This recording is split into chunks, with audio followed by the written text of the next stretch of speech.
Hey guys, my name's Tyler. I'm interviewing CC today. So CC owns his own digital marketing company, and I'm gonna be focusing on the transformational leadership aspect and like how that impacts his company. And so, yeah, we're gonna talk to CC and interview him and ask him some questions. I'll let CC introduce himself, and we'll get going. Hey guys, I'm CC. I have a digital marketing agency. It's called 2C Media. I've been running it for about 2 years now, and we work with a lot of local businesses in the North Georgia area. We run ads for them, we do SEO for them, website development, and then we also do their social media. Tyler's a good friend of mine, and we've actually worked on a lot of things together, and I'm really happy to be here and talk with him today. All right. So, how would you describe your leadership style in business? I think in the beginning, when we first got a lot of employees and I was training them, I was a lot more hands-on with them and teaching them exactly what they should be doing. But after that onboarding phase, I kind of let them handle their business, and it's up to them to hit the guidelines that we set. And if they're not hitting those numbers, then that's when I'll come in and be a little more involved with them. Gotcha. And so, how would you motivate your team beyond just getting the work done? I think you have to create an environment where people are enjoying themselves. You can't just have an environment where they're miserable, they're just working, getting burnt out. We like to, all be friends and all have good relationships with each other. And I think the more you can focus on that, the better the work will be in the end. Yeah, I get that a lot. And so, can you give me an example or like a time when you've kind of helped an employee grow or improve in the professional environment? Yeah, so I found a couple website developers on Fiverr, and there was three guys. They were all from other countries, but two of them were really good at first at what they were doing, and one of them, he was having a hard time adapting to what we were trying to do, and a lot of customers were complaining on a lot of the projects he was working on. And so I would just meet with him once a week for about 1 month, and once he felt more comfortable and he understood things a lot more, he turned out to be one of our better employees after that. So Nice. that's one example I would have with helping an employee one-on-one. And so, how did you create your own vision of your company? Yeah, so I've always been in tune with social media, and I've enjoyed making videos and things like that for just my friends for fun. And then I talked to someone that has their own company as well before we started this, and he told me, hey, you should do this and monetize this and really create a business and not just do it for fun. And I thought, you know what, maybe I'll try doing it. So Yeah. that's where it started. Then once I got my first client, he helped me with finding that. It was easier to find more clients because I could just show them my past work, and then once you can get one, you can kind of go from there. So that's how it started. And like how you just said, showing your past work, that leads kind of into my next question that I had is how do you build the strong relationships with your employees? With the employees? Yeah, like how do you build strong relationships and also like trust with them? Yeah, I think you have to be able to accomplish what you're telling them to accomplish yourself. Once at first it was just me, so I was doing all the work myself, and then there was too many clients to do it myself, so that's when I started to hire others. And if I can't do anything on my own and I'm telling these guys to work for me, they're not really going to respect me. But if they can look at my example that I've set, it's going to help them respect me more and understand what they need to do even more. Gotcha. And so, when talking to different employees that you have, do you ever like adjust your leadership style to pertain to a certain employee or an individual? Yeah, I think definitely. I'm a pretty extroverted person, so I kind of pick up on people that have different personality types, and I think that's important to identify. Some people you could be more direct with, and they're not going to take offense to it. You can say, hey, this isn't good enough, fix it, and that'll help them, improve. But some people you kind of have to be a bit nicer in your delivery and just talk to them a bit more on a personable level. Mm-hmm. So it just depends on who you're working with, and I think that's super important for leaders. Yeah, for sure. And so, how do you handle employees that are struggling or that aren't as motivated as yourself? Yeah, so like my past example, I'll meet with them individually, and usually we've seen an uptick in their performance, but there has been times where I'll meet with them individually and nothing changes. I'll try again with them, but ultimately if they don't want to improve and they just can't rise to the standards that we have, it just doesn't work out. It's not a good fit, so Yeah. we'll just have to part ways at that point. And so obviously, you're a very good leader. You created your own company, your own business. So what challenges did you face or do you face currently when trying to inspire your team, or also just, stay grounded to what, you've built? I think sometimes what we do, it can get a little bit repetitive. So I think, again, earlier, like creating a good environment for your employees, something where they feel fulfilled and that they're making a difference in people's lives. They're not just doing work for no reason, Yeah.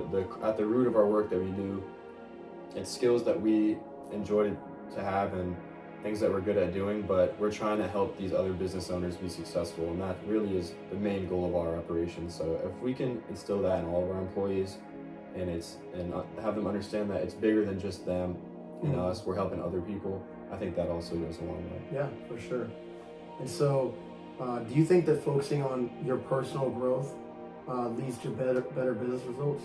Absolutely. I think you can't be a leader of anything, let alone a business, if you're not in charge of your own life.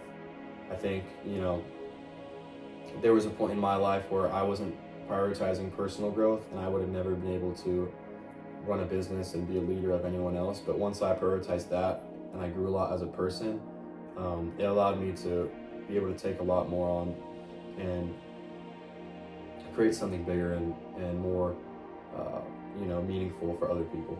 Yeah, I think that, when you prioritize yourself first, and then you build that business, you already have a nice solid foundation to work with. And I think that, anytime you create a business yourself, the business owner or leader has to be strong in that aspect. Yeah, definitely. Yeah. And it's like a relationship. I'll give that as an example. You can't have a successful relationship if you yourself aren't ready. Yeah, so for sure. I mean, the same goes for business and other things in life.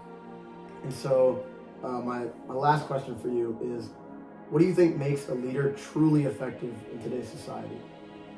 I think being able to have a mindset of no matter if things are going well and no matter if things aren't going well, you know what the standard is, and you're going to continue to operate and have your team operate at that level. Yeah. You can't just be dependent on the outside circumstances, and things are going bad, just be negative about it, or things are going good, think you can slack off. You have to always just keep going at that same standard no matter what else is happening. And if you're controlling that and controlling what you can control, that's all that matters. Yeah, I think that consistency is a huge role, especially in today's workplace. Like, no days off.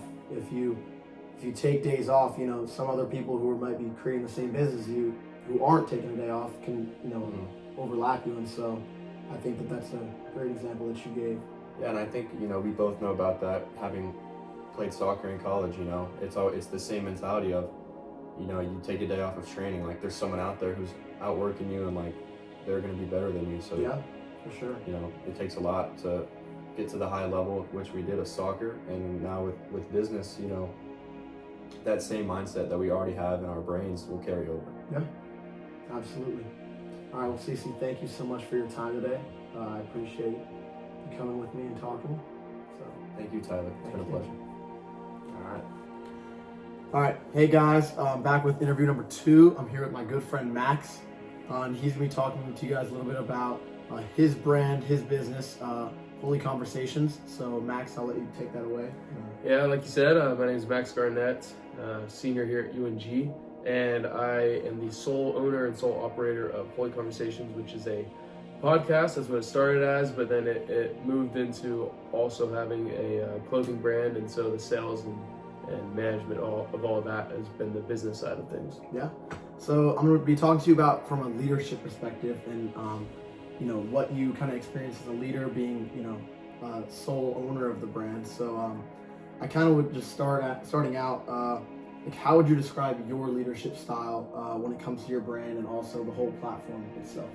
Yeah, so a big thing for me, I like to keep everyone involved and feel like everyone has a point to own in the business. And so with anyone I'm working with or anyone that's working for me, I try to get them as loving and as involved as I am for the company, so that they just kind of have a skin in the game, For sure.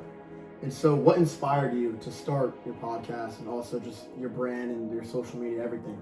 Yeah, so starting out, I did have a 50-50 partner, and he's recently moved away. That's when I've taken up his sole ownership and all that. But you know, it's a Christian podcast and Christian clothing, so that is what got me to start it. Was just, you know, faith and spreading the word and things like that, and just, you know, I like talking about my faith, and I thought, why not just talk to more people about it while I'm just talking to one person about it. Yeah, for sure. Yeah. And also you can spread the gospel too through your clothes Oh, yeah. and all the messages you put on it. So Oh yeah, it's that's cool. that was a big reason of why I started the clothing. Like, how can I already talk about it, I already post podcast videos about it and posts. How can I move that into reaching more people? Like, how can the person who buys the shirt reach more people by putting the gospel message on? Yeah, for sure. All right, so my third question for you is, so how do you try to inspire or like positively influence like the people who follow your content, stuff like that? Big thing is like a funnel theory. I don't know if you've ever heard of it, but in social media, you have the videos or the content that's going to reach like the most amount of people. Then you have some that's going to reach medium, and then some that's going to reach smaller. So it kind of builds a funnel here.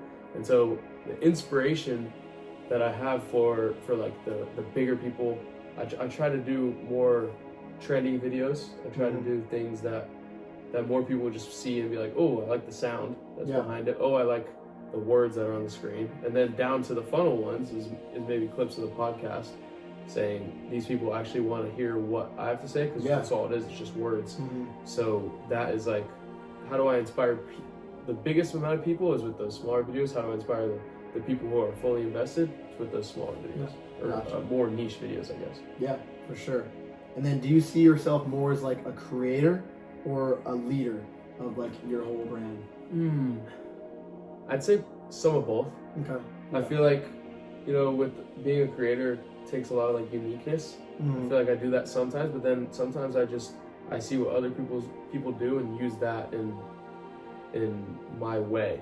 Yeah. And I feel like that's kind of like a leader. A leader takes what's best and takes what has worked in the past and uses it. And then a creator, I feel like, takes some things that are very unique into them. But I think I kind of mesh the two. Yeah, I see that too, because especially with your social media, how, you know, you're doing daily posts of, you know, reading the gospel and everything. And I think that, you know, it engages the audience as a creator, but then you're also, you know, they look at your content, they see you, they like you, they follow you, but then, you know, they see the brand that you have as well, and you're a business owner, and, you know, they'll be ones to purchase your brand. So, you know, I see how they kind of tie together. Yeah, mixture. It's a good mixture of both. I definitely would say that. Yeah, for sure. And then I'd say, how do you stay consistent with your message and also the values while growing Holy Conversations? Yeah, consistency's been actually a tough one since I took sole ownership and sole operating of the entire company. Yeah. Beforehand, when I was 50-50, it was kind of like we had each other. Yeah. And we were able to be like, hey, like, let's do this, and then they were kind of, it's an accountability thing. Yeah, When you have someone that is able to keep an accountability with you, it makes you do it easier. Yeah. For lack of a better word. But now, like, recently, I've done a lot less podcast videos, but I've done more of like the Instagram posts. Yeah. And so with that daily reading, it's like, oh, I can't miss a day. Yeah. And so that's like, that kind of holds me accountable without having someone tell me, you got to do this. Yeah.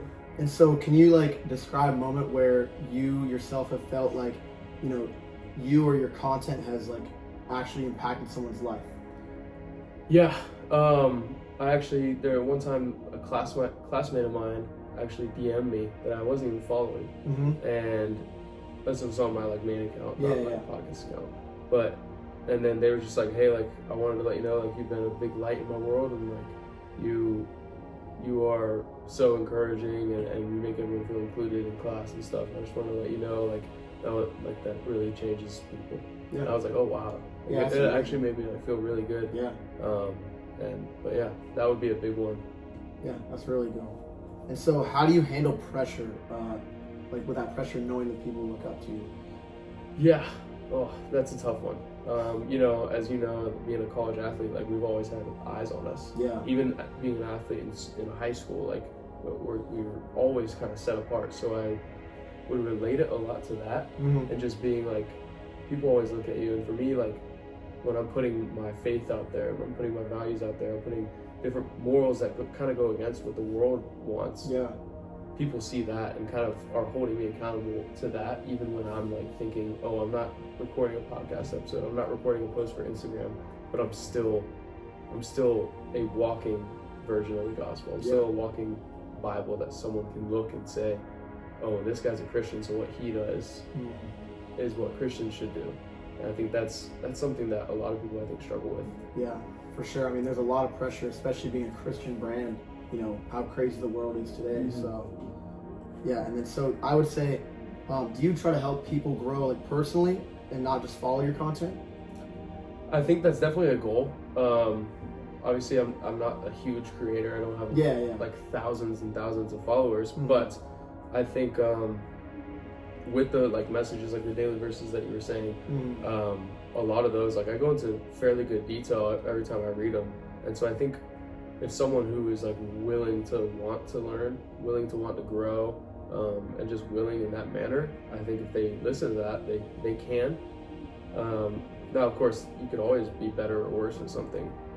So there's definitely room for me to grow in getting people to be just kind of leading them, I guess, and helping them grow in their faith and stuff.